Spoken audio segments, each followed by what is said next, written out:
नमस्कार दोस्तों, मैं कविता अपने YouTube चैनल कविता की रचना में हाजिर हूँ एक महादेवी जी की रचना लेकर। महादेवी जी बहुत महान कवि थी छायावाद युग की, और ये कविता बड़ी अच्छी है उनकी। सुनिए कैसे लगते, कमेंट के माध्यम से बताइएगा। कविता का शीर्षक है मैं अनंत पथ में लिखती जो। मैं अनंत पथ में लिखती जो सस्मित सपनों की बातें, उनको कभी न धो पाएंगी अपने आंसू से रातें। उड़ उड़ कर जो धूल करेगी मेघों का नभ में अभिषेक, अमिट रहेगी उसके अंचल में मेरी पीड़ा की रेख।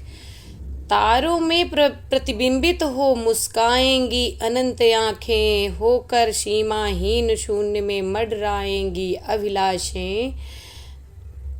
बीड़ा होगी मूक बजाने वाला होगा अंतर ध्यान, विस्मित के चरणों पर आकर लौटेंगे सौ सौ निर्माण।